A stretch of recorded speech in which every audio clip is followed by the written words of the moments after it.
galera, tudo bem? Eu sou a Ana Couto, estamos aqui na segunda temporada do nosso podcast Você Faz Fala. Nossa antropofagia aqui de brasilidade, a gente conversa com várias pessoas, diferentes perfis, e é isso que dá uma liga muito boa, muita inspiração para a gente construir mais valor para essa brasilidade. E hoje vai ser um episódio que eu estava esperando há muito tempo, que eu queria você no primeiro. Opa! Mas chegamos hoje aqui com o André Alves, que tem uma jornada incrível, psicanalista, pesquisador de tendências, escritor, trabalha com marcas e no divã. Uau! Isso aí é uma jornada e tanto. Então vamos começar, mas a gente, para começar a esquentar esses motores, a gente tem um aviãozinho que chega a você, que é uma brincadeira, que é uma pergunta que vão te fazer, que você vai responder. Esse aviãozinho aqui vermelho. Olha só. Que é uma brincadeira nossa do Faz Fala, que virou uma marca registrada nossa. E aí tem uma pergunta aí dentro. Vamos lá. Vamos ver qual que te coube. Se sua personalidade fosse um meme, qual seria? Paula que escolhe essas Que perguntas. A maravilhoso. única que sabe é ela. Ô, Paulo, mas aí você escolheu a melhor pergunta possível e a pior, né? Que é, eu gosto de um meme, né? Tem um Eu negócio sei. pra mim bom. Mas, Ana, obrigado por me receber. Tô super empolgado, sou muito fã seu, como você sabe. Então, Recíproca é verdadeira. que grande dia legal. Olha, se eu fosse um meme, nossa, é até difícil, porque eu tenho pensado nuns um pouco mais. A Associação Livre foi longe agora, mas tem dois que têm estado muito comigo. Um que é muito pesado, mas que eu tenho achado ele muito engraçado, que é um meme desse estado de corrosão que a gente se encontra, e ele é um meme que é assim: o metanol será servido gelado. É um pouco desse momento, né, muito curioso que a gente habita. E o outro é um meme antigo, mas que é um cavalo com uma cabeça de pato e a legenda diz: suba, jovem, não há tempo para explicações. E acho que é um pouco também do espírito do nosso tempo. Qualquer um, né? Eu sou jovem. Não há tempo, só suba e vamos embora ver onde esse embora. cavalo pato vai nos levar, né? Cavalo pato. Interessante. Adorei meu aviãozinho. Um presente para você de aviãozinho. Mas, então vamos começar a conversa, e a conversa começa com a sua jornada pessoal, que eu adoro entender como é que as pessoas chegam onde é que elas chegam, né? Sim. Então começa aí, como é que você me conta da sua Nossa. trajetória, desde criança, eu gosto da criança. De criança? De cada um, Puxa, vamos lá. Que momento você se entendeu assim, uau? Eu acho que tem alguns. Um deles é, eu desde criança, apesar de no Twitter eu sou bastante acusado de ser gay padrão, né?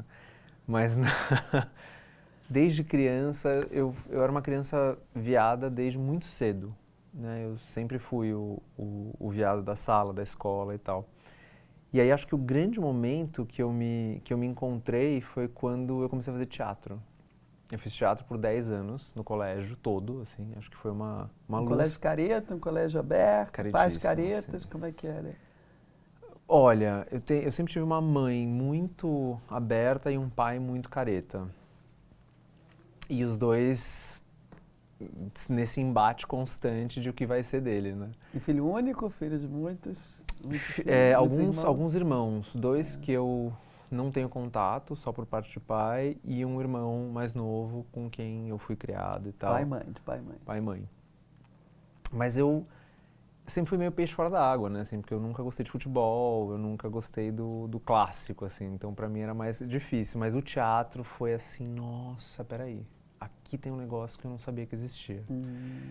E foi mágico, assim. Foi muito, muito poderoso, e acho que eu peguei esse gosto por falar e por circular em diferentes ambientes e tal.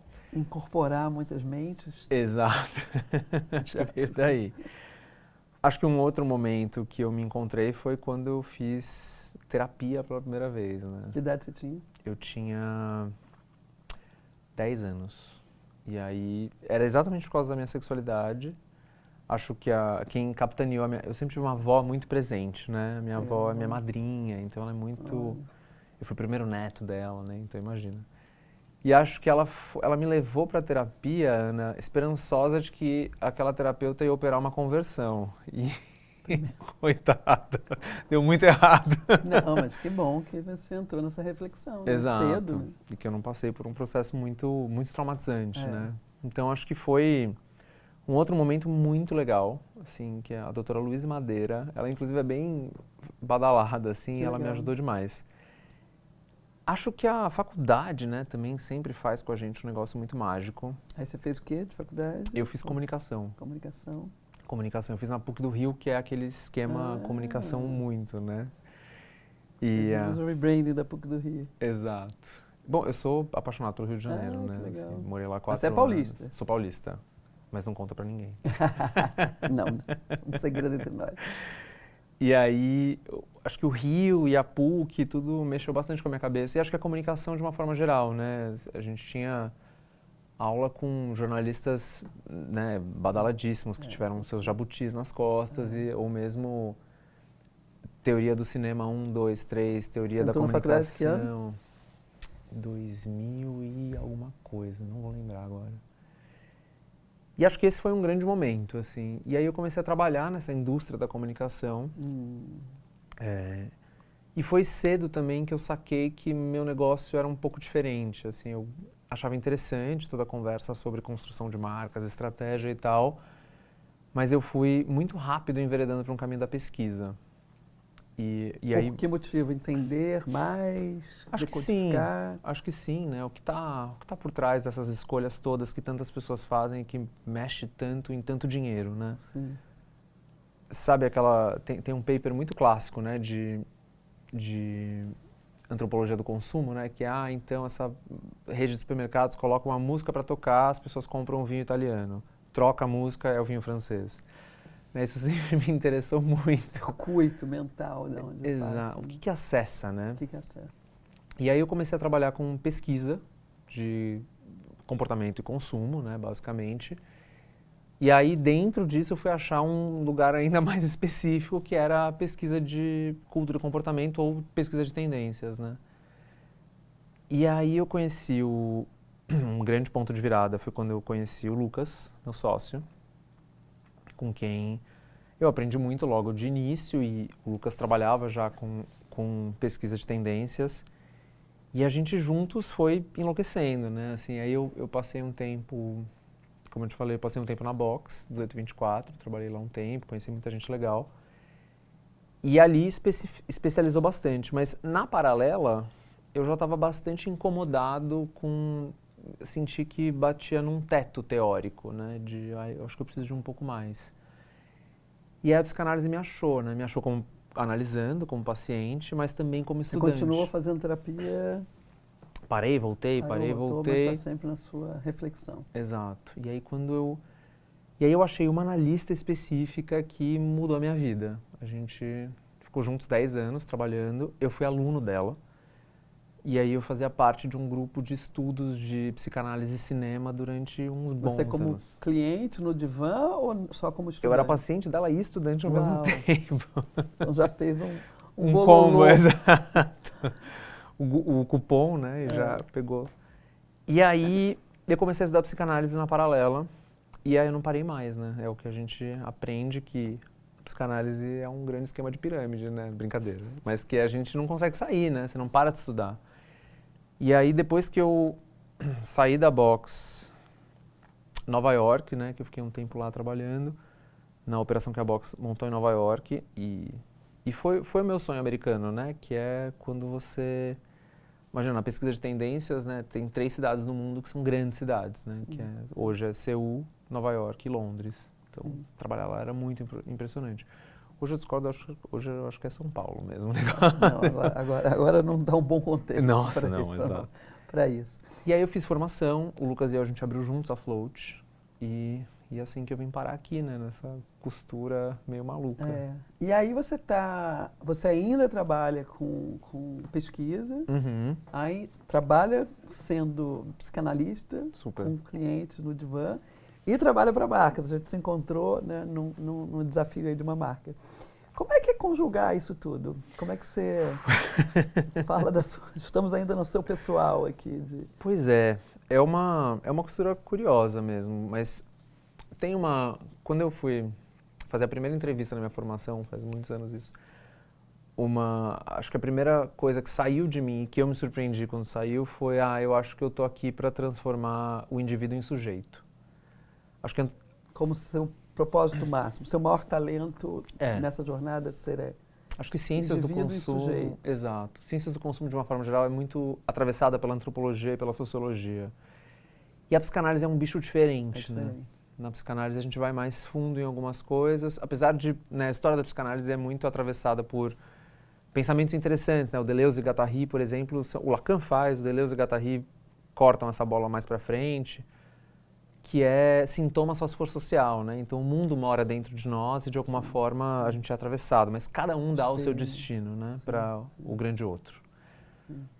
E aí nessa mistura, eu acho que é interessante observar por ou escutar por esses diferentes lugares, né? Acho que no trabalho, na clínica, tanto com indivíduos quanto com casais, é escutar a subjetividade na sua pureza, se é que ela existe. E acho que no relacionamento com o mercado a gente está muito colocado, né? O instituto que eu tenho junto com o Lucas, o Float Vibes, está muito colocado em fazer a palavra circular dentro das empresas também, né? E o que é a palavra circular? Seja um pouco mais... O que é essa busca, né, do consumidor, das empresas entenderem quem é esse consumidor? Você sabe que... Eu vou te contar vários segredos hoje, né? Mas a Float... Você sabe quando a gente nasceu, a Float, a gente fez 8 anos ano passado, né? O que você sabe, né? Uma empresa independente no Brasil, conseguir isso não é pouca coisa. Eu tenho 33. Não, você... Sei bastante. Você é o caso pra gente. Tem uma coisa... Tem uma inquietação que moveu a gente desde o início, né? Porque o Lucas e a gente deu aula sobre trend forecasting, né? Ou pesquisa de tendências durante muito tempo e trabalhou em coisas muito interessantes, assim, né? Projetos... no Brasil e fora, assim, muito grandes. Mas tinha uma inquietação que é esse discurso positivista, assim, muito afirmativo, né? E esse tom meio cá entre nós, meio cafona da pesquisa de tendências clássicas, sabe? De vai acontecer isso, cocooning, todo mundo vai ficar dentro de casa, sabe? E a cultura meio superficial da humanidade, né? E meio achatante, né? Assim, que vai reduzindo um pouco a complexidade das pessoas. Exato. Sabe, a gente passou por isso ano passado. Agora, os jovens não bebem mais e os jovens agora querem fazer corrida e festas no café, matcha latte. É desesperador. É desesperador, porque... Bom, primeiro é mentira, o jovem brasileiro continua bebendo bastante. Aí todo mundo vira uma caixinha, né? Exato. As gerações viraram agora... Exato. E aí a gente pensa muito pouco sobre isso, né? Então, quando a Float nasceu, a gente nasceu comprometido com uma coisa, que é... Com algumas, né? Uma delas é... O novo nasce da tensão de forças. Não há apresentação da Float que as pessoas não se sintam mal. Perfeito. Elas podem se sentir bem, mas elas também precisam se sentir mal. A gente precisa falar do sintoma social. Total. 2, a gente não subestima as pessoas. Nunca. O Vibes e Análise, o nosso podcast, que a gente mais escuta é esse. Nossa, mas difícil esse, não sei se eu entendi.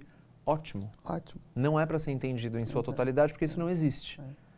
Então, a gente acho que parte desse lugar, assim. E aí, os trabalhos que a gente faz com as empresas, eles bebem um pouco desses princípios.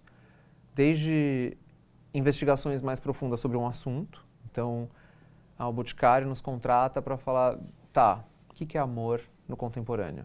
E a gente faz esse grande aprofundamento. O aplicativo de relacionamentos Hinge entra no Brasil e no México e diz como é que é o estado atual dos dates e da solteirice nesses países. E aí você vai com pesquisa qual e quanto, como é que é o processo um pouco de chegar nessa... Depende do sumo. Depende do estudo, né? Então, mas em grande parte a gente tem uma pesquisa de dados secundários muito grande. A gente faz um negócio na Float que a gente chama de escuta digital, que é a gente coloca os nossos pesquisadores lendo caixa de comentários. O que as pessoas rastrear tudo que está sendo falado.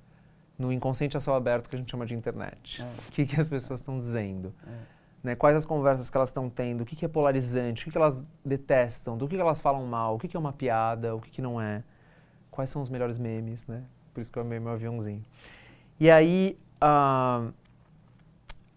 metodologias de pesquisa de dados primários, né, que é entrevistas em profundidade, grupos de discussão, Acho que depois da pandemia diminuiu um pouco, talvez uma das que a gente mais gostava de fazer, né? Que é um método que vem da sociologia chamado observação participativa, que é colocar pesquisadores em loco onde as pessoas estão vivendo aquele produto, né? Falar... Vem muito de design thinking, né? De exatamente, observação. Perfeito.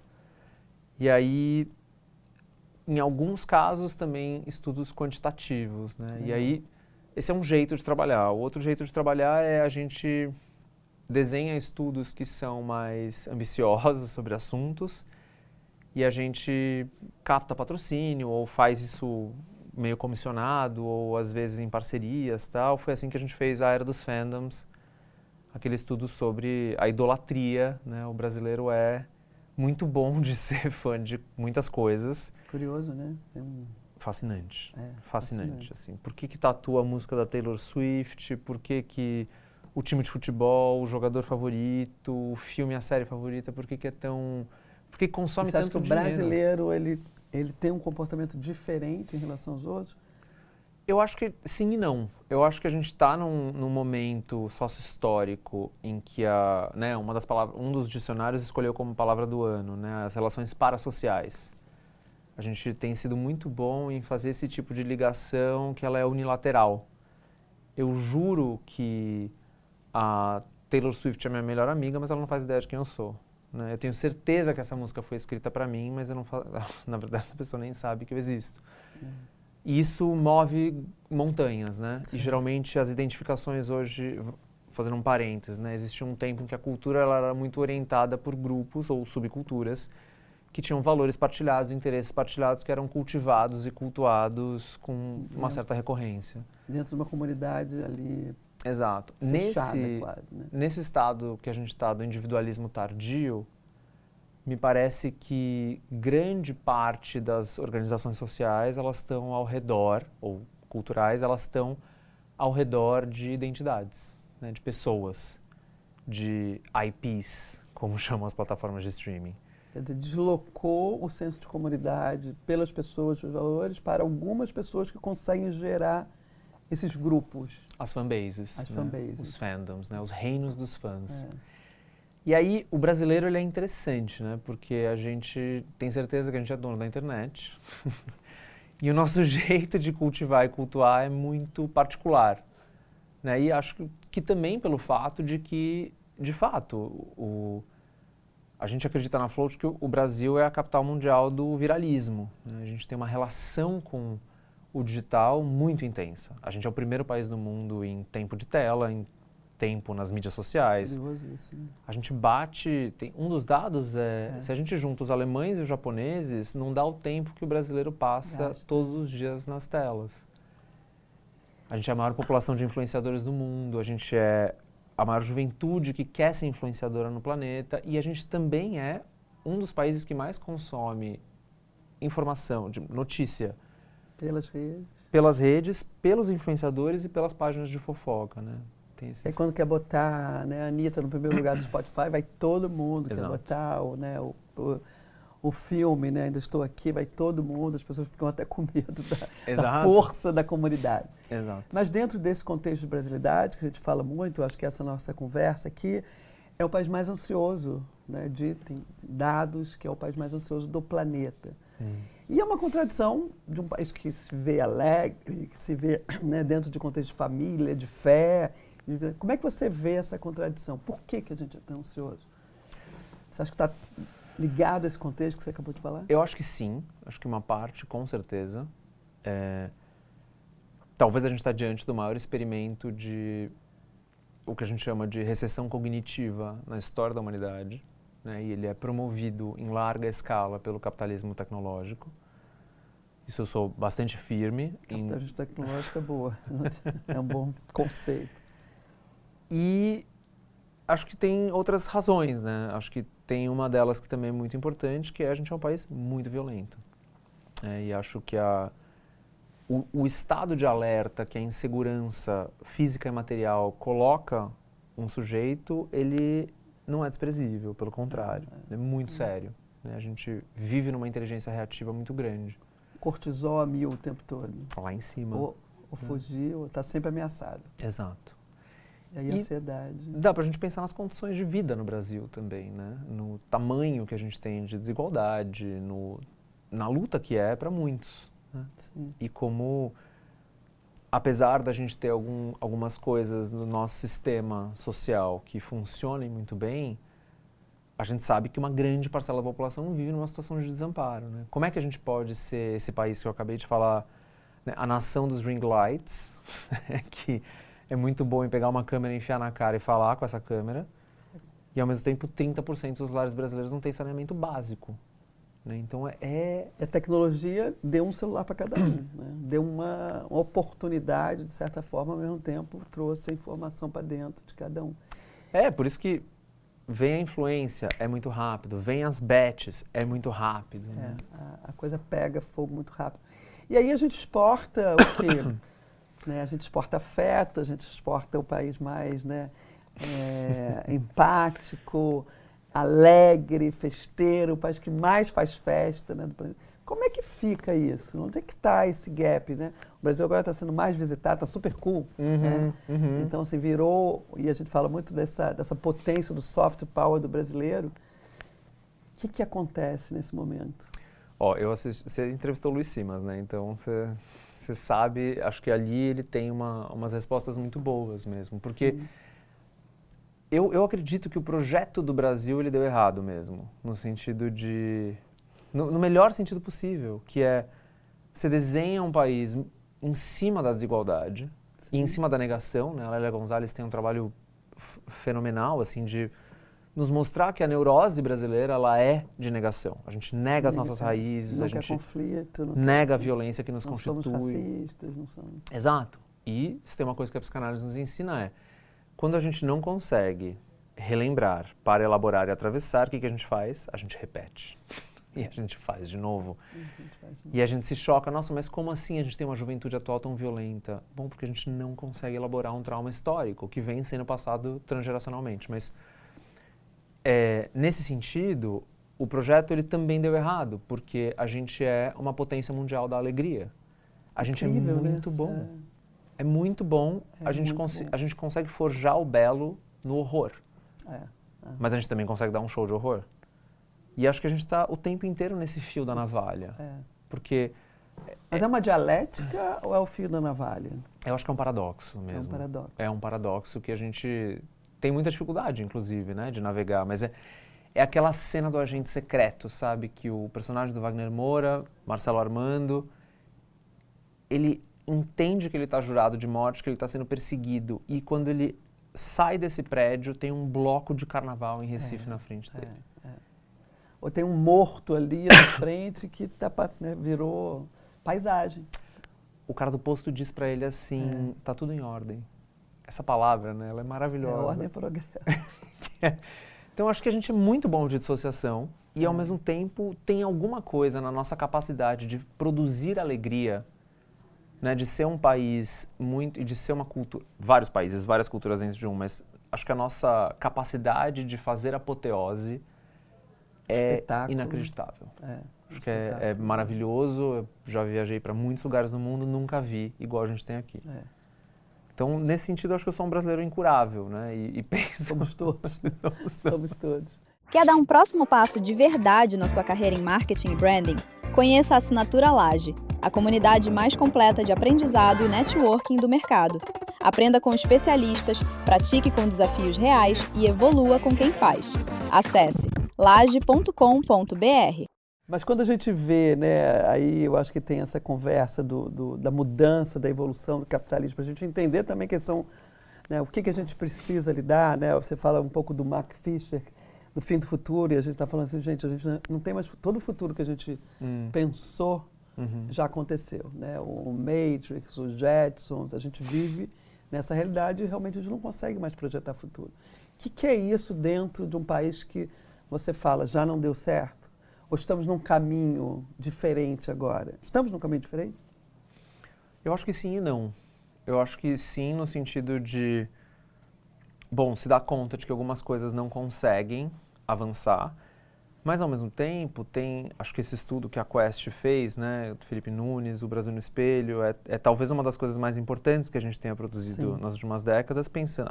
Bom, eles fizeram, mas que bom que a gente pode ler. Sim, o Brasil como reflexão de sociedade. É, né? 10 mil entrevistados nunca tinha tido antes, né? Nunca tinha tido antes. E aí é muito impressionante se dar conta de como os valores atualmente são valores dos anos 70 e anos 90, né? De como a gente tem um retrovisor, de como a gente parece que é eternamente essa nossa sina, né? A gente é o país do futuro que não para de olhar para trás. E de resgatar... Que não elabora o passado, né? E que, ao mesmo tempo, resgata, assim, uma mentalidade conservadora demais, ou mesmo limitante demais, e que tem dificuldade mesmo de atravessar algumas dessas questões, né? De olhar para frente e construir uma nova possibilidade, sabe? É essa coisa maluca que a gente tem de como é que pode, ao mesmo tempo, a gente se enxergar como uma potência ambiental gigante por natureza, a biodiversidade brasileira, as empresas brasileiras que são muito boas nesse sentido, e aí, não, como é que é? Deixa eu ver se eu entendi, teve um vazamento na foz do Rio Amazonas de... Como isso acontece? Como é que a gente quer ensinar isso para o mundo, mas a gente não consegue aprender? Exato. Então, entender as nossas potencialidades, né?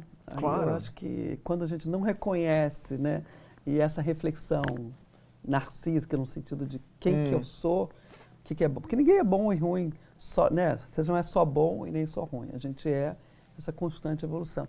Se a gente não elaborar isso também, a gente vai ficar sempre nesse enxuga-gelo.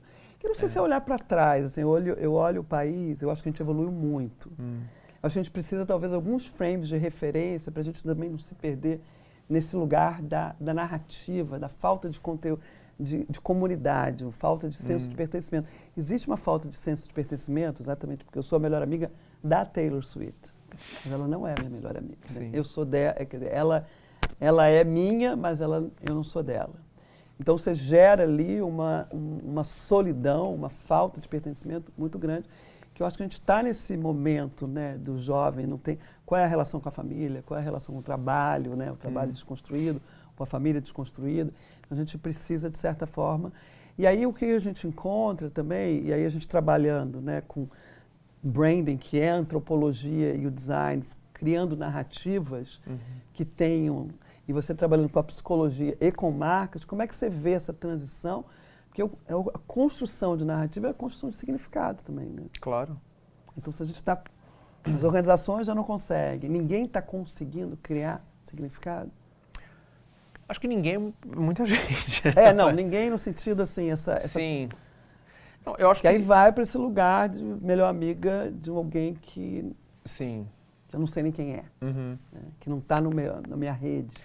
E que é curioso, né? Porque você foi falando, eu fui lembrando, por exemplo, de uma das entrevistas que a gente fez nesse estudo, era muito interessante, que era um cara de seus 40 e poucos anos dizendo assim, mas o fandom de Harry Potter me deu tudo. Eu conheci a minha esposa no fandom, os meus amigos todos são desse grupo, a gente se reúne para falar sobre esse assunto. Então, é aquela mesma coisa de falar mal da igreja, sabe? Assim, veja lá, eu não posso ir frontalmente, porque, claro, existe uma instrumentalização da fé, ou existe uma instrumentalização da idolatria, existe. Futuro de uma Ilusão, um dos textos mais bonitos do Freud, mas, ao mesmo tempo, tem um espaço de convivência ali, né, e algum tipo de aparato social que me dá senso de pertencimento e que me ajuda em muitos momentos da minha vida, que eu não posso tirar isso das pessoas e dizer isso é ruim. Até porque, assim, faz de qual outro jeito? Qual espaço está criado? Quais os lugares que existem, né? Acho que trabalhando nesse métier que a gente se enfiou, Ana, tem muitos clientes que falam, né? Mas, o que eu faço de interessante, então, para ser relevante? Cria espaços. Cria conversa, cria comunidade. Lugares físicos, né? Onde é que a gente... Sabe, eu acho muito interessante quando o Jonathan Haidt veio para o Brasil no ano passado, né? O Geração Ansiosa fez grandes falas e tal, e ele falou uma coisa ali que eu achei tão interessante. Na verdade, eu achei a palestra uma repetição do livro, mas o que ele falou no final foi valeu o show. Que ele diz assim, você sabe que o primeiro país do mundo que fez um movimento gigantesco, principalmente por causa das mães, de pressionar as autoridades, de pressionar as escolas, de pressionar as instituições, porque a gente já está na segunda leva, né? Não é mais tira o celular das escolas, é tira das faculdades. É impressionante. Que país foi esse? As mães brasileiras. Então, a gente tem essa força, mas ao mesmo tempo a gente precisa também articular, combinar com os russos, né, combinar com o mercado, Sim. que só entupir as pessoas de conteúdo e fazer com que elas fiquem completamente vidradas em mais uma tela é a gente dobrar a aposta de que o ser humano é um par de olhos na frente de uma tela. Não é. Não. Você acha que essa página não está virada ainda? Não, acho que não. Está começando a virar. Eu acho que não, porque o nível de entorpecimento por inteligência artificial, acho que mostra, slop e toda essa conversa mostra como a gente não está pronto para atravessar essa questão. Mas já sabemos a consequência, pelo menos isso, né? Porque a gente pegou, né, essa primeira onda, tipo, totalmente entorpecido, agora a gente já está na segunda onda. Não pode mais, não vai dormir com o celular, não vai estar na escola com o celular, né, na faculdade. Então a gente está entrando. E aí tem esse aspecto família no Brasil, que é um aspecto muito forte e que dá um contexto, sendo a mãe, né, fazendo esse papel, sua mãe, enfim. E como é que você vê isso dentro de um contexto de construção de narrativa desse capitalismo que está vindo aí, essa revisão do capitalismo, de uma forma tão... A gente precisa revisar o capitalismo. Né? Você está vendo isso funcionar com esses pequenos exemplos? A gente pode tomar de novo o centro dessa questão ou ficar à mercê do capitalismo tecnológico, americano, de certa forma? Como é que vai ser isso para a gente? Brasilidade. Não sei se a minha pergunta ficou meio... Não, ela é grande, mas eu acho que são grandes desafios mesmo. O jeito que eu tenho enxergado é, diante de nós, uma treta. Eu acho que a Karen Hall, né, essa jornalista, ela escreve um livro no passado chamado Império da IA. E ela descreve as empresas, as techs que estão na ponta dessa onda como sistemas colonialistas. São. Né? A gente está sofrendo essa... Exato, esse rebote. Segunda leva de Segunda imperialismo. leva. Então, nessa hora, eu me pergunto assim, porra, andou? Né? A Shoshana Zuboff escreveu faz 10 anos Capitalismo de Vigilância. Sim. Ela cantou a pedra, vai para essa direção. Como é que a gente não conseguiu evitar que isso acontecesse? Porque o segundo estágio, para mim, Ana, e isso é talvez uma das coisas que mais me preocupa atualmente, é assim... É muito nítido, como analista, que o primeiro estágio do capitalismo tech foi minerar a nossa libido de eu. O nosso narcisismo, a nossa imagem para o mundo, como a gente se percebe, como a gente quer ser percebido. E quanto capturando tempo... o corpo. Exato. Quanto tempo e dinheiro e investimento nisso. Quando a gente vê... eu repito isso bastante, mas quando a gente vê o Zuckerberg falar que o americano médio tem 3 amigos, gostaria de ter 15, então com o IA vai se fechar o gap. Além de muito cínica, a gente sabe que é uma fala que ela desvela pra gente que é, bom, esse estágio atual agora então é sobre minerar a nossa libido de objeto. O nosso investimento relacional. É instrumentalizar a dor e a delícia de ser humano, né, que é ser um animal social, Sim, total. e colocar isso pendurado na dependência de uma interface, de um chatbot, de um agente, enfim, de todas essas entidades. Eu acho que a gente está bem atrás nessa conversa, né? O Silvio Meira fala bastante isso e acho que tem muita gente pensando muito mais sobre esse assunto que eu, que está consciente de que tem um negócio diante de nós que pode promover um recrudescimento ainda maior da nossa inteligência. Com certeza. Né? Com certeza. É músculo, né? Não usou, vai ficando... Atrofia. Telefone, ninguém mais lembra o telefone de ninguém. Né? Exato. E aí, ao mesmo tempo que esse troço está ficando esperto demais, né? Sim, vai ficar um... E o que me preocupa é qual é o impacto disso tudo na nossa capacidade de fazer relação, Sim. de fazer laço. Sim, né? Porque nesse estudo da Quest tem um dos dados que mais me impressiona é o brasileiro nunca esteve tão desconfiado. A gente anda tendo muita dificuldade de confiar no outro e a gente anda tendo muita dificuldade de conviver com a diferença. Como é que pode? Não tem mais diálogo, né? Como é que pode? O Brasil, que a gente estava descrevendo há pouco, nossa, a gente é muito bom de fazer grupo, de fazer festa, de fazer tudo isso. Como é que a gente perde isso assim? Não, peraí. Há de se pensar. Há de se pensar. Temos que repensar o nosso papel no mundo mediante essa grande tecnologia, porque eu acho que, né, a vida americana ela foi estabelecida sobre o aspecto de não ter laços afetivos. Né? Eu tenho uma história minha pessoal, uma filha de uma amiga entrou na escola americana, eu morei nos Estados Unidos muitos anos, fez 2 amigas americanas, no segundo ano, a diretora botou cada uma numa sala e falou assim, aí a mãe foi reclamar, falou, pô, acabou de fazer 3 amigas. Nos Estados Unidos nós não reforçamos laços afetivos. Uau. Ninguém tem amigo de infância. Aqui, no Rio de Janeiro, eu conheço pessoas de 50 anos, 60 anos. Meus amigos vêm comigo, como os seus devem vir. Sim. Então, é um programa de cultura, né? Os nômades, porque eles precisam trabalhar. E aqui a gente foi diferente, ainda é. Você acha que a gente tem capacidade de resgatar essa nossa...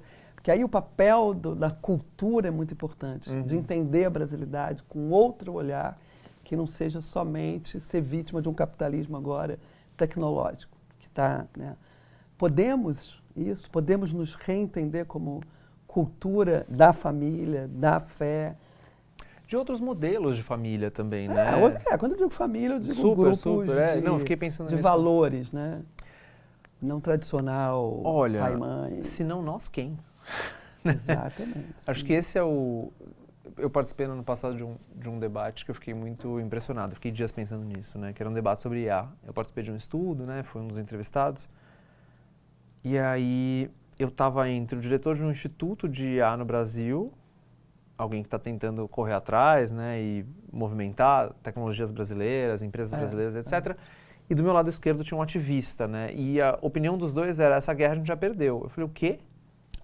Você já perdeu, você já não, o que a gente está fazendo aqui, então? Exatamente. Porque, assim, o psicanalista geralmente é o cavaleiro do apocalipse, né? Ainda mais um que está sem vestido de preto. Agora, porra, como assim perdeu? Não, perdeu. Não perdeu. A gente vai ter que fazer alguma coisa. Exato. E está na hora da gente...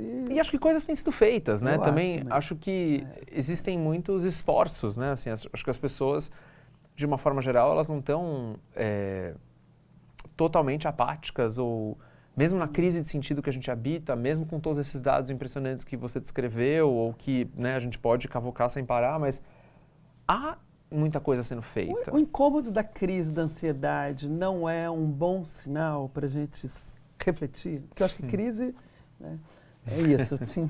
Eu me lembro com 12 anos de uma ansiedade absurda. Meu médico falou, olha, Ana, tem frontal aqui. Eu falei, não, frontal não. Vou para psicanálise, vou fazer outra coisa. Fiz anos depois. Mas a ansiedade é um motor de reflexão. Estamos refletindo mais? Não sei. Acho que essa é uma pergunta. Mas o Lacan tem essa frase clássica, né? Que é, a angústia é o único afeto que não mente. Está angustiado? De dentro. Né? Ótimo. Como é que a gente vai fazer alguma coisa com essa angústia para não deixar ela nos sufocar? Acho que esse é o perigo da angústia. Né? Ela nos sufoca, a gente não consegue andar. Sim e não, né? Porque... Por mais que tenha todo esse aparato muito assustador, muito impressionante, já perdemos, também tem coisas acontecendo que é, bom, o crescimento das faculdades de psicologia, o interesse pela saúde mental, né? Essa conversa... Essa conversa ela acontece, né? Você fazendo eu sou um fruto disso, né? De Vibe Flow, Stepperell no mundo, fazendo terapia, né? Para todo mundo assistir. Isso é reflexo desse momento de alguma busca, né? De alguma busca. Alguma coisa tem que transformar. Os coaches todos também, né? Porque tem coach para tudo quanto é lado. Exato. É um sintoma, Como é que você vê isso? Eu acho que é parte de um sintoma social, mas é também parte de um movimento na tentativa de tratar isso, né? Eu acho que a dificuldade é... Eu não sou o tipo de analista que acredita que a cura, se é que existe uma, ela está dentro de uma sala com um divã. Eu acho que ela é parte... Sim. Mas eu sou muito fanoniano nesse sentido, né? O Frantz Fanon tinha uma fala muito interessante que é como algum tipo de engajamento social é a chave. Algum tipo de sair de si para conseguir se diluir no coletivo e junto com esse coletivo promover algum tipo de transformação é algo fundamental. Sim.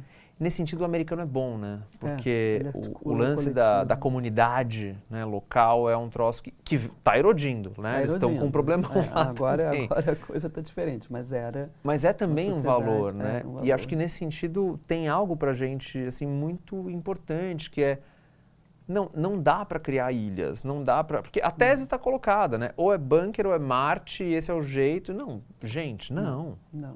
Tem mais coisas. A gente é bom de antropofagia também, né? Exato. A gente é bom de recriar as coisas e de jogar para fora de outra forma. E isso, como é que você está vendo isso em relação a organizações, né? Olhando, porque a gente, não sei se é um dilema seu ou não é, eu acredito nas organizações que elas vão evoluir porque elas são um lugar, a gente falou de trabalho, né? Qual é o papel do trabalho na vida contemporânea? Ele está sendo colocado num lugar recolocado nesse lugar que você não precisa muito, que você vai se aposentar, ou ele está sendo colocado no lugar da paixão, é o seu drive de vida? Como é que você vê isso? Está dentro desse discurso do novo capitalismo, o papel do trabalho? Eu tenho pensado que tem bastante ceticismo no ar, né? Assim, um cinismo muito grande em relação ao papel do trabalho. Mas eu acredito que o trabalho tem um papel fundamental porque a gente quer que a nossa realização tenha sentido. Exato. Não acho que a gente abriu mão disso totalmente, pelo contrário. Seja no hobby, seja em alguma coisa que se faz e tal, algum projeto paralelo, né? Tem um dado que eu vi esses dias, né, da quantidade de pessoas que têm seus projetos paralelos atualmente. E acho que são esperanças, né? São formas de... Esperançar, como diz Paulo Freire. Exato. Onde é que eu acho que esse negócio complica? Trabalha-se demais. Trabalha-se demais. E por quê? Para quê? Né? Por sobrevivência, né? Acho que tem isso e tem um lance do sujeito do hiperdesempenho, né? Que é a grande herança do nosso tempo. O sujeito do autocontrole. Controle as suas emoções, controle os seus horários, controle as suas relações, controle a sua produtividade. Eu acordo às 4h30 da manhã, eu faço... Esse ideal está muito bem colocado. Sim. E acho que ele move muita gente. Mas, no final das contas, não dá para construir, para colocar todas as fichas do sentido em uma única fonte. É preciso distribuir o sentido. E essa é a nossa... Esse é o legado do Freud, eu acho. Eu acho que o Freud escreve no Mal-Estar de um jeito muito poderoso, que é: a felicidade oceânica não existe. O que a gente tem são as ondas de alegria. É preciso saber aproveitá-las. Sim, sim. Que é a vida, né? É a vida. E elas não vão completo de alegria. Exato, mas assim, no grande primado do objeto, a gente sabe que a publicidade fez muito trabalho em tentar vender isso aí, né? Seja feliz. Sim. Sujeitos felizes. Não pode ter tristeza, não pode ter... E aí a gente entra nesse lugar do desejo, do consumo e da identidade, né? E a identidade vira o lugar do consumo. Como é que você vê isso? Isso precisa ser destituído desse lugar de identidade do consumo? Isso foi fruto de um capitalismo que não vai ter mais, ou não? Né? A gente está falando de branding como uma construção de valores, de impacto. Como é que você vê o consumo além da identidade? Ou lifestyles, ou né? lifestyles, né? Eu acho que por que na Float a gente não usa a palavra tendências, né? A gente fala sobre vibes, que é sobre esses... que se propagam. Exato. Esses estados temporários de identificação de relação de consumo. Porque acho que numa análise sócio-histórica toque de caixa, a gente foi de subculturas para lifestyles, de lifestyles para vibes. Que são essas identificações muito mais fluidas e muito mais voláteis, né? As pessoas têm tido até mais desinteresse em se fixar em alguma coisa do jeito que o marketing clássico enxerga. Essa é a nossa tese, assim, nesse mundo nessa era do ruído. O clássico do consumo, identidade, status... Exato, da persona, Da né? persona. Essa é a persona do meu consumidor e tal. Nossa, ela é múltipla. acho muito difícil. Aí, o que a gente tem enxergado é não fazer promessas que são alienantes demais, né? Que isso daqui é a chave. Não, isso aqui não é a chave. Isso pode ser utilidade, mas isso não é a chave para nada. E acho que o segundo ponto é qual é a capacidade das marcas ou das organizações de proporem compromissos, né? Quais compromissos elas são capazes de firmar? E compromissos porque o jogo está claro, né? Ou você joga a loucura da viralidade o tempo inteiro. Mas isso não vai fazer a construção de valor. Isso não vai resolver nada. Isso aí não vai resolver. Isso vai criar mais onda, né? Exato. Mas a gente não aguenta mais trabalhar nessa velocidade. Bom, mas nisso é só isso que dá para sair mesmo. Por outro lado, quais compromissos podem ser estabelecidos a longo prazo, né? O que a gente pode fazer e tentar puxar as pessoas nessa direção. Construir mais valor num compromisso. Ou ser um grande enabler, né, um possibilitador de comunidades que já existem, né, de pessoas que já estão comprometidas com algumas coisas e direcionadas para alguns lugares, né. Eu acho que, fazendo uma coisa até meio grosseira, mas é um único jeito da gente quebrar de um jeito molecular, né, que é a solução não está em um grande grupo que vai fazer tudo do mesmo jeito. A solução está em vários grupos de vários tamanhos diferentes, interesses diferentes e que vão fazer de jeitos distintos. E que tem um compromisso de criar algo melhor, de valor, né? Você acha que ainda existe? Quer dizer, a gente trabalha muito com esse compromisso de construção de valor, né? E aí quando você fala disso, quando você contrata uma pessoa para trabalhar no seu time, você quer um compromisso. Quando você está perante de uma organização, você quer o compromisso. Você acha que esse compromisso é dado como brasilidade, da gente ter algo em comum, que é um sonho em comum, né? Você acha que isso é um caminho para a gente sair disso? Eu acho que pode ser, mas eu acho difícil, né? Não acho que tá posto. Fácil não é nada, né? Fácil não é nada. Mas eu acho que a gente tem que procurar caminhos, né? Esse lugar de não ter futuro é uma coisa que me preocupa, assim, porque eu acho que estamos num momento que tem guerra acontecendo, tem, né, esse capitalismo da inteligência artificial mudando de rumo, cadê o humano nessa história, cadê as organizações? Então está todo mundo se sentindo muito. Você acha que tem um caminho? Arrebatado, né? Assim, é um momento difícil, né? É, muito. É um momento difícil. Não, assim. muito. Ou você se aliena e vai ficar só, ou você volta a ter um compromisso com a vida. Isso. Acho que é compromisso com a vida. Estamos nesse momento, é um caminho para a gente seguir. Eu acho que tem que ser, né? Na minha visão. Bom, meu trabalho todo está tomado por essa ideia, né? Que é insistir na vida, pegar na mão da vida e não na mão da morte. Porque é isso. O Simas fala do desencanto, né? O contrário da vida não é a morte, é o desencanto. Exato. É a esperança, né? Algum tipo de esperançar e de vislumbrar e de apostar e de tentar e de construir. A gente tem falado muito dentro das empresas que a gente vai, que é assim, ótimo, foram 20 anos de disrupção, o que a gente faz agora? Exatamente. Não é mais um tempo de move fast e break things. Não é mais esse tempo. Não é mais Já quebrou muita coisa. Já quebrou muita coisa. Quebrar mais só vai cavar mais buraco. Exato. Então, quais são os compromissos que a gente consegue estabelecer? Exatamente. E acho que a vida nas corporações, eu acho que esse é o embate. Né? Tem uma tensão forte. Acho que tem uma tensão forte entre o que eu estou fazendo na minha vida. Eu estou aqui sentado nessa cadeira todos os dias, fazendo essa função para que alguém que não sou eu ganhe muito mais dinheiro do que eu. Sim. Ou eu estou aqui nessa função porque algum tipo de mudança vai ser promovida, vai ser produzida. E eu tenho esse compromisso de estar aqui, porque a organização está junto comigo. O cara, já entrevistei muita gente dentro das organizações, né? O cara que está na linha de produção, fazendo a lata de Guaraná, ele vai me dizer assim, olha, eu quero, ou de outro refrigerante, enfim, eu acho interessante poder fazer isso e depois na mesa de domingo, no churrasco, as pessoas falam assim, nossa, você está envolvido nisso, né? E essa latinha vai ser reciclada e vai passar para alguém que vai ganhar dinheiro também vendendo ela. Esse olhar, né, da economia. Essa busca de sentido, né? Tem algum sentido nisso que eu estou fazendo. Agora, assim como o CMO, o CEO, se não sei o que lá, que está sentado numa cadeira muito poderosa, está falando assim, não, mas isso que eu fiz, isso mudou alguma coisa. Há esse interesse nas organizações. É legítimo. Eu acho que é legítimo. A gente trabalha com essa crença. Essa crença, né? Essa crença que é legítimo. E acho que as pessoas estão interessadas nisso. Agora, é difícil porque isso compete com várias outras coisas.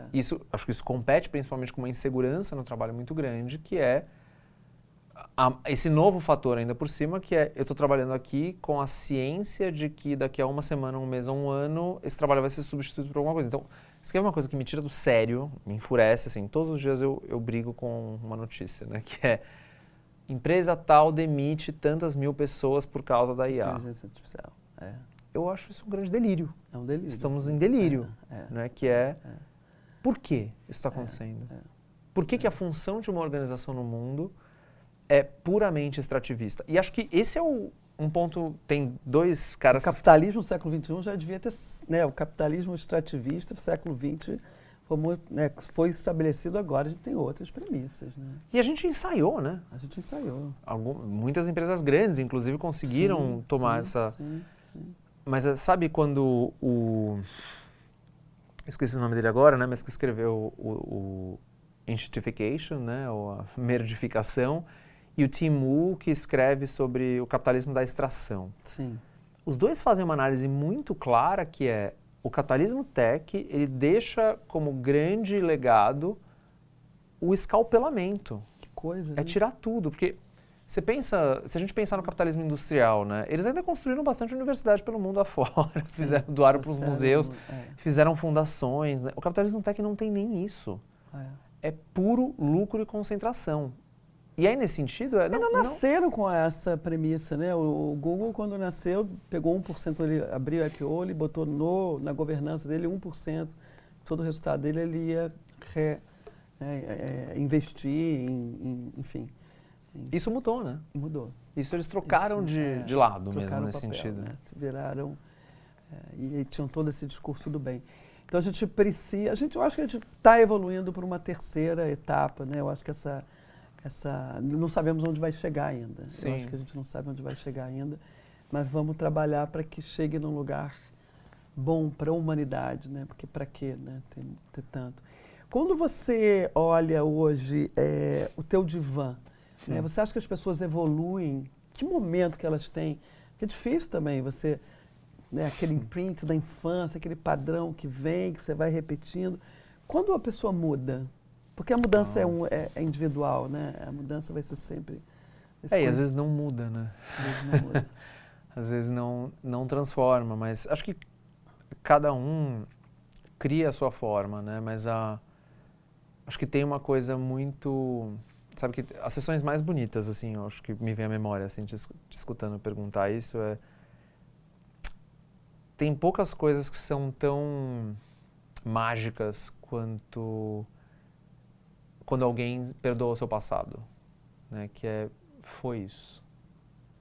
Às vezes foi muito dramático, às vezes foi trágico, às vezes foi traumático, mas foi isso que me foi dado. Que me foi dado. E eu vou ter que achar dentro disso a semente para criar uma nova forma de sofrer, para mudar a forma com que eu sofro. Sim. Porque a condição do humano em sociedade é uma condição de sofrimento, mas claro, a gente aguenta menos ou mais. Sim. Inclusive para a gente conseguir se engajar em outras coisas que mudem a forma de sofrer no coletivo. Agora, eu acho muito especial. É perdão, né? É perdão? Acho que é reparação. Reparação. Acho que é reparação, porque o perdão, principalmente nessa lógica cristã, né, de onde ele vem, ele é traiçoeiro às vezes, né? Porque ele... É como se o perdão ele tivesse tirando de cena os... Não, e também os afetos negativos, né? A angústia que vem junto, o que sobra, né, também. Mas a reparação é a gente partir dessa ideia de que assim, todo mundo vai fazer bobagem. Sim. Mas todo mundo também tem a capacidade de sentir remorso e de se implicar em algum tipo de reparação. E acho que essa é uma mudança muito grande na forma de pensar, que é difícil de chegar. Que é difícil de reparar, que é difícil de também lembrar que, assim... E acho que é do que a gente está falando de uma forma geral, que é não há vida sem cuidado. Cuidado é a palavra. É a palavra, assim, então... Não tem essa ideia de só lucro, porque se não tiver cuidado, não tem o que fazer. Mas a gente economiza água, ótimo, mas é pouco, o que mais? Sim. Que eu acho que é um pouco dessa ideia, né? Como é que você deve ter visto Davos esse ano, né? E a Edelman que vem com o seu barômetro da confiança e todo ano eles nos deprimem ainda mais. E aí, esse ano Dados e fatos. Realmente, eles chamaram de o grande insulamento, né? As pessoas num estado radical de isolamento, de desconfiança no outro, né? Um comportamento bem fóbico, paranoico em relação ao outro. E as empresas como as únicas instituições que ainda acumulam algum tipo de confiabilidade. Sim. É um papel, né? Bom, há um papel. Mas os acionistas, os stakeholders, os shareholders, fácil não vai ser, mas há um papel. Eu acho que tem um papel. Você acha que evoluiu a consciência e a intenção das organizações brasileiras nesse contexto? Entendendo o papel delas? Tinha uma coisa um pouco nós e eles, né, hoje. Você acha que isso virou uma amálgama melhor de conversa, posto que temos mais esperança do que no governo, por exemplo? Ou ainda está muito... Eu acho que é empresas e empresas, né? Acho Sim. que é interessante e um pouco preocupante até esse momento que a gente vê que tantas deixaram de investir nos seus esforços de representatividade, diversidade, inclusão, compromissos, No né? Brasil. No Brasil. Né? Compromissos ambientais e tal. Acho que isso, eu não observo isso com olhos muito otimistas, mas também não podemos assumir isso como desistência, né? Que vai ter que continuar fazendo, vamos resgatar, então vamos fazer outra vez, né? Tipo, o que aconteceu? Era só discurso? Era só uma tentativa de atrair melhores talentos ou de sair melhor nas matérias? Que de novo volta a nossa cabeça, né, subjugada por uma visão lá de fora, né? Exato. Será que a gente vai ter consciência agora que temos potenciais incríveis, que podemos direcionar as nossas ambições dentro do nosso contexto de brasilidade? Porque isso vem lá de fora, né? Agora não está mais woke, saiu de moda, né? E aí a gente replica que ainda tem essa, né? A gente ainda vive nessa... Temos capacidade de pensar autonomamente, um Brasil autônomo? Não, eu acho que temos. Entendendo essa potencialidade? Eu acho que temos. Mas, estamos evoluindo para Mas isso? acho que pensar dá trabalho. Pensar dá trabalho. Né? E acho que nem todo mundo não está afim desse pensar hoje trabalho. dá muita mais consequência.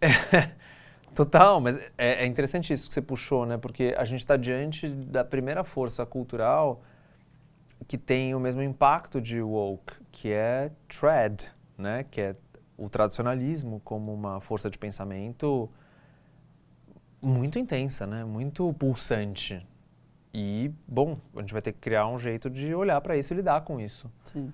Né? Porque não é possível que a gente vai... E que valores são esses de brasilidade que a gente quer reforçar, né? Perfeito. Que valores são esses? Diversidade, né? Equidade, essa questão do feminicídio é uma loucura também, né? Então, assim, essas coisas dúbias que a gente... o país mais feliz e mais ameno é o país que mais mata, né? Então, acho que o primeiro passo para a cura é encarar o problema. É a consciência, né? A consciência. É trazer para a consciência e falar, isso acontece. Né? E a gente está falando muito de dados e fatos que antigamente a gente não falava, né? Acho que também, né? Acho que também. É o começo da cura da brasilidade se entender ou não? Tomara, né? Tomara. Eu também. Que a gente não descanse enquanto a gente não conseguir mexer esse Qual é o teu faz fala, seu pessoal, depois dessa conversa de leve, tantas possibilidades e o nosso caminho aqui de fazer, né? Fazer para mudar. Eu acho que tudo que eu faço nessa vida é muito crente de que a palavra tem um poder de transformação muito grande. Eu escrevo por isso. A palavra. A conversa ou a palavra? Não, a troca, né? Troca. Assim, a troca. Porque sem isso, você fala da violência, né? A violência, para mim, sendo bastante psicanalista, a violência é a ausência de linguagem. A violência é quando a palavra não entra. E aí a gente se torna brutal, né? Assim, um ser puramente instintivo. Então, nesse sentido, eu acredito na palavra. Eu tenho uma fé que a palavra tem um poder muito grande. Então, tudo que eu faço é nessa direção. O que eu escrevo, o podcast, assim, até eu consegui produtizar até o meu hobby, né? Mas é o psicanálise selvagem, que é analisar filmes e séries e fazer vídeos a respeito disso, ou videoanálise. Bom, tudo bem, a gente está assistindo essa quantidade de cavalar de conteúdo, vamos pensar. Porque eu não acho que a gente vai para o cinema para fugir da vida, a gente tem que ir para o cinema para entender a vida. Total. Então, esse é o papel da arte, né? Exato. Então, esse é o meu faz e fala, assim, que é fala. Que legal. Último livro, um livro que você leu, assim, que você acha que a galera que está nos ouvindo, que trabalha, assim, com todas essas dimensões de desafio, gostaria de ler para a gente fechar aqui a nossa conversa. Eu acho que o Brasil no Espelho é um grande trabalho. Acho que é um grande trabalho da Quest, o livro do Felipe Nunes é muito bom. E acho que, né, ainda bem que a Globo ajudou a custear esse trabalho, ou custeou esse trabalho, então acho que tem uma potência muito grande ali. O nome é bom, né? A gente se olhar no espelho. Autoconsciência é tudo para uma mudança. Né? Não, Estado do Espelho, né? O texto mais importante da história do Lacan, né? Que é aquele momento em que a gente se olha no espelho e a gente percebe, inclusive, uma outra coisa, que acho que tem muito a ver com o negócio que você trouxe, que é, de frente do espelho, a criança se dá conta de um movimento duplo. ela se vê e se reconhece e ela sabe que tem um terceiro que olha para a imagem dela no espelho e reconhece. Então esse momento pop, o Brasil na evidência, é um momento do espelho. É um momento do espelho. Como a gente quer ser percebido, como a gente quer ser visto e como que a gente quer, se olhar, né? Se encarar de frente e falar, esse é o nosso conjunto. E tem um gap, né, entre como nos percebem e como somos de verdade, de certa forma, por esses dados todos que a gente vê. E a gente precisa juntar isso, né? Que tem intenção de ser melhor, né? Tomara. Vamos nessa. Vamos fazer o nosso papel. Né? Tô aqui. Super obrigada por esse papo tão inspirador. A gente ficaria aqui horas conversando. Acho que são muitas frentes, né, de conversa, mas o 360 é importante, né? Olhar de várias frentes, antropologia, sociologia, pesquisa, Freud, Lacan, olha, vamos para o fim. E branding, que eu acho que no final é a nossa frente aí de amarrar isso com as organizações, com as pessoas, com a cultura, né, de Brasil. Seguimos. Super obrigada, querida. Obrigado pelo convite, foi muito bom. Eu sou Ana Couto, estou aqui para te fazer um convite, abrindo os bastidores do Faz e Fala no nosso podcast. A sua marca que acredita em brasilidade como força de valor e impacto, o seu lugar aqui com a gente. O Faz e Fala é mais que um podcast, é mais que um festival. É um movimento que conecta brasilidade com marcas, cultura, negócio e inovação. Quer conhecer mais essa jornada ou quer fazer parte apoiando esse movimento? Vem ser parceiro ou patrocinador. Fale com a gente, escaneie esse QR Code e entre em contato. Vem ser e vem fazer o Faz e Fala. Juntos estamos mais fortes.